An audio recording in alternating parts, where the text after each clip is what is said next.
Daily taste daily అనేది భయంకరంగా ఓట్ల చోరీ జరిగింది. ఏదైతే పైన రాహుల్ గాంధీ గారు మీరు చెప్తున్నారు కదా, ఈ రోజు మీరు రాజ్యాంగం ఎక్కిపోతుంది, కాన్స్టిట్యూషన్ అపహాస్య పాలవుతుందని మాట్లాడుతున్నారు కదా. ఈ రోజు జూబ్లీ హిల్స్ లో అపహాస్య పాలైంది, ఓట్ల చోరీ జరిగింది జరిగిందని చెప్తున్నారు. అధికార దుర్వినియోగం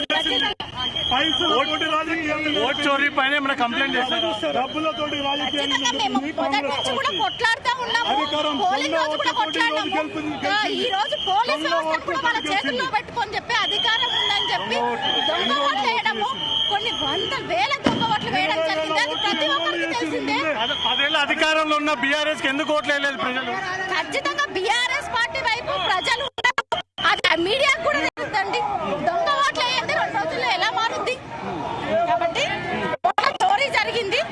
ఈ రోజు నిజంగా చెప్తున్నా, ఈ రోజు తెలంగాణలో ఎన్నడూ జరగని విధంగా ఈ రోజు పోలింగ్ జరిగింది అనేది అందరికీ తెలిసింది. ఏ రకంగా అధర్మంగా అని. ఇక్కడ తప్పు జరిగింది బీఆర్ఎస్ తప్పిదం కాదండి, ఇది ఓట్ల చోరీ. అవుట్ రైట్ గా ఓట్ల చోరీ చేయబడింది. అధర్మ యుద్ధం అనేది జరిగింది.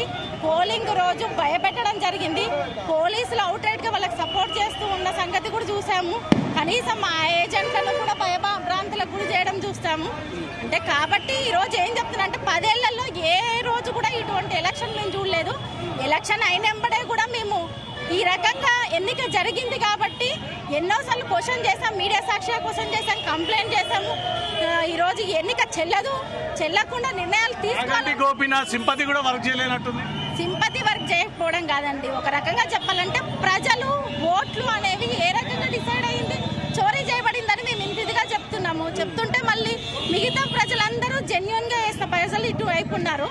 రాత్రికి రాత్రే ఓట్లను ఎలా మార్చాలి అనే విధంగా డిసైడ్ చేసి ప్రభుత్వ యంత్రాంగం అంతా పనిచేసి ఓట్ల చోరీ చేసింది. ఇప్పుడు బీఆర్ఎస్ ఓట్ల చోరీ జరిపింది, కాంగ్రెస్ పార్టీ పూర్తిగా ఓట్లని కొనుగోలు చేసి ఈ గెలుపొందారు అంటూ మాత్రం సాయి చంద్ర రజని అంటున్నారు.